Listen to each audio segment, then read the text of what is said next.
आज पंडित जी की एक कविता पूर्णमल के खिस्से की करते हैं और बड़ी साधारण सी। वैसे तो एक बात फिर कहनी पड़ेगी यानी पंडित जी ने अपनी बातों में वो ज्ञान भर रखा है जिस तरह शास्त्र में ज्ञान भर रखा है जी। पढ़ने से कुछ फर्क नहीं पड़े, पढ़ लो शास्त्र ने, लेकिन बिना किसी विद्वान का सहारा लिए बिना कुछ समझ में नहीं आओगा। और मरम पकड़ में नहीं आता, उसका पकड़ में आवे ना, पहुंचे ना उड़े बुद्धि। बिल्कुल बिल्कुल। इसी प्रकार पंडित जी ने भी वो ये बातें रच रखी हैं, ऐसी रचनाएं बना रखी हैं कि व्यवहार काल की रचना बिल्कुल साधारण है, लेकिन उनका इशारा जो है ना शास्त्रों की तरह इतना गहरा है, अगर उनको समझ ले ना आदमी तो फिर तो न्यारा ही रंग लगेगा। वो बड़ी सीधी सी बात है। निशाने सारे कितने और मार रखे हैं। हाँ बिल्कुल बिल्कुल जी। कितनी सरल और कितनी सीधी सी बहुत साधारण बात है। खड़िया हुआ घनी देर का तेरा पूर्ण राजकुमार री पुचकार ले जाकर, यानी बिल्कुल एक साधारण सी टेक बनाई है और साधारण सी बात है। जब वो अपनी मौसी के पास जा है, अपनी मौसी जब अपनी छोटी माँ के पास जा है, पिता का और सबका और उसका नूना दे का भी हुक्म था कि जब यो पुत्र भौरे माँ से निकाला जाए 12 साल में उसको भौरे से बाहर निकाला गया था, हमते के साथ भौरे में डाल दिया था और वहां उसकी पालना पोषणा ऐसा बताते हुई थी। माँ का दूध नहीं पिलाया, भौरे में ही उसको रखा, भौरे में धायम के द्वारा या बाहर के दूध के द्वारा उसको पाला था। तो ऐसा बताते हैं। नूना दे की भी यह प्रार्थना थी कि इंसरा दे से पहले मैं अपने बेटे के दर्शन करूंगा, और बड़ी मेर थी और बड़ा प्रेम था। लेकिन उस परमपिता परमात्मा की जो एक लीला है और उसमें जो लीला करने वाली एक नटनी है जिसको माया भी कहते हैं और उसी को भगवान की लीला भी कहते हैं और उसी को भगवान की इच्छा भी कहते हैं जी। वो अपना काम 2 रूपों में काम करती है। बड़ी विलक्षण बातें हैं। अगर परमात्मा की ये बात समझ में आ जाए हमारी में तो आराम से जीवन व्यतीत होगा, आनंदमय। बिल्कुल बिल्कुल। और ये शरीर छूटने के बाद जो है ना उस परमपिता परमात्मा के धाम में उसकी अंतरिक्ष लीला में यानी आध्यात्मिक लीला में हम सम्मिलित हो जाएंगे जी। बड़ी विलक्षण बात। और पंडित जी ने वो इशारे कर रखे हैं इस साधारण सी कविता में। खड़िया हुआ घनी देर का तेरा पूर्ण राजकुमार री पुचकार ले जाकर, पूर्ण जोड़ी ऊपर कुक्या अरे तेरा सुन के क्यों ना जीवड़ा दुख्या, भूखा से माँ की मेर का लिए 100 रूप के मारे री पुचकार ले जाकर। यानी जिस रूप में पूर्ण का भाव था, ये आड़े विद्वान लोग भी और ईश्वर की जो माया है जिसने यह लीला रची थी जी। क्योंकि नूना दे पहले तो बताओ थी अपने बेटा समझ करके, इंसराते भी प्रिय समझ करके अपने पास बुलाया था कि मैं नहीं, मुआ नहीं, उसके पहले मैं दर्शन करूंगी, उसकी माँ मैं हूँ क्योंकि मेरा अधिकार है, मैं छोटी हूँ उससे, वह बड़ी है मेरे से, वह बाद में देखेगी, बाद में खिलाओगी, पहले मैं खिलाऊंगी। लेकिन उस परमात्मा की लीला में फैल होगी वह, और जो हम उस परमात्मा की लीला में फैल हो जाते हैं ना, पास नहीं होते ना, वो जो है ना अधोगति में चले जाते हैं और जन्म भर जन्म दुख पर दुख और कष्टों पर कष्ट उठाते हैं। तो आड़ नूना दे जो है ना परमात्मा की लीला में फैल होगी पूर्णमल की शान देख करके, और बाहर आ गई उस परमात्मा की लीला ने भूल गई। बड़ी विलक्षण बात है। पूर्ण जोड़ी ऊपर कुक्या री सुन के तेरा जीवड़ा क्यों ना दुख्या, भूखा से माँ की मेर का लिए 100 रुपये मार री पुचकार ले जा। यानी ये शुरुआत की कली है, इसमें केवल सीधी सी बात है। लेकिन अगली कली क्या कहती है? टिंटे तजो धूप छाया के। ये सारे संसार के जितने कार्य हैं ना, ये टंटे रूप है। ये कदे धूप पर कदे छा, कदे धूप पर कदे छा। यानी कदे तो आराम थोड़ा सा फायदा हो जाए, अपने अनुकूल आ जाए तो आराम छाया में बैठ बड़ा सुख मिलता है, बड़ी शांति मिलती है। और अपने प्रतिकूल आ जाए तो धूप में यानी जलन शुरू हो जाती है और तपन शुरू हो जाती है और दुखी हो जाती है। अड़पण जी बड़े विलक्षण ढंग से देख कितनी चतुराई से, यानी व्यवहार काल को कितनी चतुराई से समझा रहा है कि ये कुछ नहीं है। जैसे धूप और छा का है ना, बस इतना ही महसूस है, इससे बढ़ करके नहीं है। टिंटे तजो धूप छाया के, दुखड़े मिट जा सब काया के। तेरी धन माया के ढेर का। हा देख कितनी बढ़िया बात कही, हमारी समझ में नहीं आ रही, लेकिन इशारा पंडित जी का क्या है?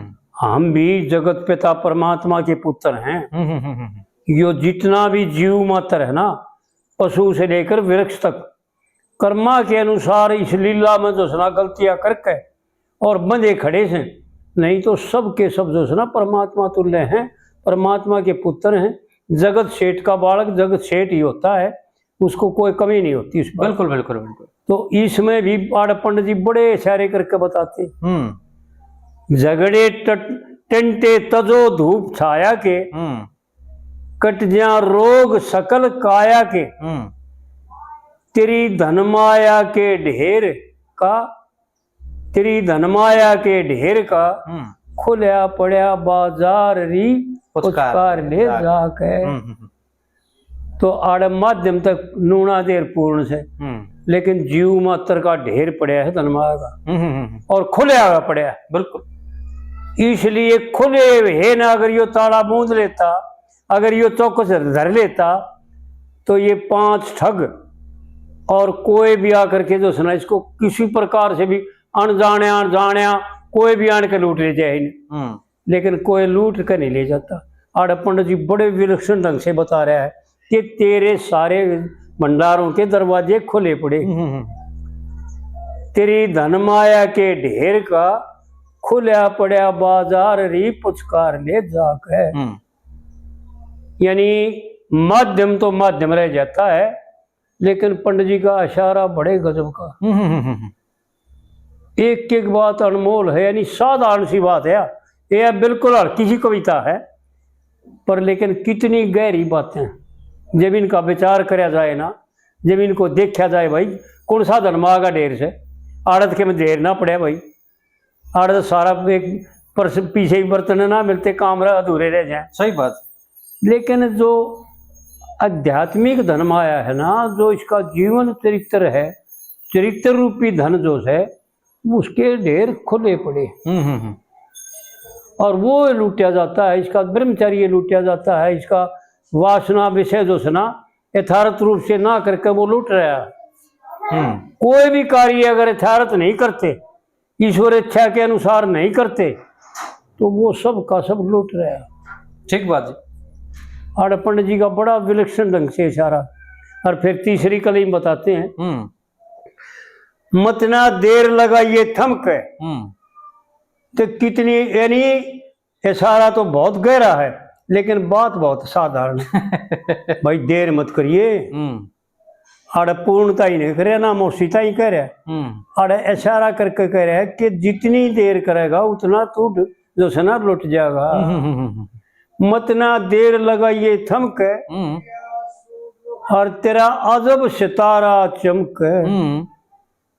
यानी तेरा जो सितारा है वो सितारा है जैसे आकाश में तारा भी कम, लेकिन तेरा तो जब तक यह सृष्टि आकाश और पृथ्वी रहेंगे, जब तक तेरा नाम और निशान चलता रहेगा, और सदा सदा के लिए जो है ना तेरी कीर्ति जैसे सतयुग कितने बार चला गया और कितने बार आया ये पता नहीं, ये युग कितने बार बीत लिए और कितने बार आगे बीतेंगे। बिल्कुल बिल्कुल। लेकिन जो ऋषि हुए जिन्होंने सत्कीर्ति करी, जिन्होंने परमपिता परमात्मा की आज्ञा का पालन किया, उनके नाम कभी मिट नहीं सकते, कभी भूले जा नहीं सकते जी। उनका बार बार जिक्र आता रहेगा और उनकी कीर्ति जो है ना गाई जाया करेगी। यो सितारा जो है ना, जैसे उनका सितारा कभी मंदा नहीं पड़ता, चमकता ही रहेगा। और पंडित जी का इशारा है कि तेरा भी सितारा चमकता रहेगा, कभी संसार से ओल जल नहीं होगा। बड़ी विलक्षण बातें जी। मत ना देर लगाइए थमक और तेरा अजब सितारा चमक जी। जुनो दमके चेहरा शेर का। क्या बात है पंडित जी की। देख भाई कति साधारण बात है, पर फिर भाई ने कहेंगे भाई यूं बताओ क्या मानस का शेर क्या है चेहरा चमके करे। लेकिन इसका वाक्य ही जो असलियत है ना, जो यानी अपने ब्रह्मचर्य को खंडित नहीं करते, जो अपनी बुद्धि को भ्रष्ट नहीं करते, जो अपनी इंद्रियों को कंट्रोल में रखते हैं जी। जो परमात्मा की आज्ञा का पालन करते हैं, यथार्थ बरतते हैं, उस व्यवहारिक लीला से बाहर कदम नहीं रखते, उनके ऐसा है दमक है चेहरा दमक है जी। बिल्कुल।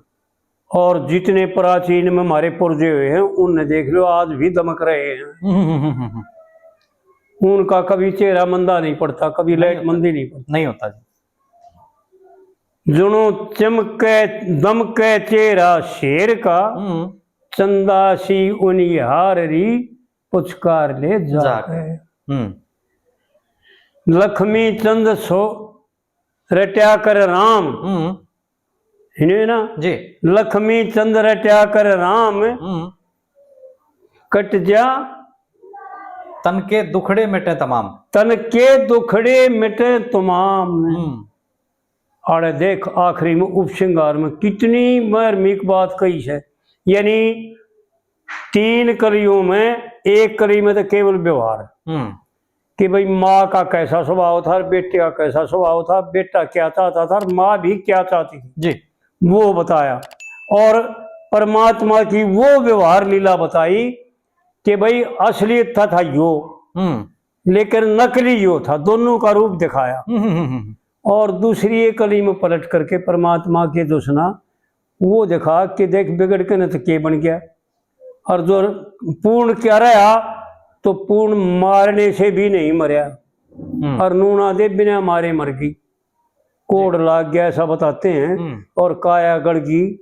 और जब पूर्ण आया, जब पूर्ण ने उसको नमस्कार किया, पैरों का हाथ लगा, तो यूँ बताते हैं, ऐसा लेख भी आता है उसकी हिस्ट्री में कि फिर पूर्ण जो नूना देखा स्वर्ण जैसा शरीर फिर वापस होया, वो रोग जब दूर होया, जब पूर्ण की दृष्टि पड़ी, ऐसा बताते हैं भाई। तो और पूर्ण जो है ना अपने धर्म पर आया, परमात्मा की जो आज्ञा थी, जो परमात्मा का आदेश था उसको मैं बरतया, तो उसका बाढ़ बांका नहीं गया। जल्लाद मारने का ताई ले गए थे पर वह भी नहीं मार पाए, उन्हें भी छोड़ना पड़ा मजबूर होकर के, क्योंकि परमात्मा की ऐसी एक दया थी। बिल्कुल। और नूना दे बिना मारे मर गई। तो कहने का तात्पर्य पंडित जी का बड़े गजब का इशारा है कि वो बिना मारे मर जाते हैं जो अपने पिता की आज्ञा का पालन नहीं करते। इसलिए यहाँ संसार में व्यवहार काल में हमारे को ये दर्शाउन खातर कि जब तू इस व्यवहारिक पिता की आज्ञा का पालन भी ना करता, इसकी भी सेवा सुरसा में ना सह लगन रहता, तो वो जगत पिता परमात्मा तो तेरा लग जाएगी। बिल्कुल। ये लक्ष्य है यहाँ का, जो पिता है वो उस परम पिता परमात्मा का लक्ष्य कराता है। बड़ी विलक्षण बातें हैं ज्ञान की। और आज भाइयों ने एक ये बात और बताना चाहते हैं कि भाई वो सब के सब इस भ्रम ने त्याग दे कि ज्ञान कोई न्यारी चीज है। नहीं, ज्ञान न्यारी चीज नहीं। यो सारे का सारा एक ज्ञान ही रूप है। इस संसार में परमात्मा की आज्ञा के अनुसार बरतना, परमात्मा की इच्छा के अनुसार चलना, परमात्मा के निमित्त कार्य करना, सारा ही ज्ञानमय है। और इससे न्यारा करना, इसी का नाम अज्ञान भी है और इसी का नाम दुराचार भी है और इसका नाम पाप भी है। ठीक बात। तो बड़ी विलक्षण बातें हैं पंडित जी की, एक एक बात अनमोल है। और चौथी कली में देख कितना, यानी कितना सरल खुलासा किया।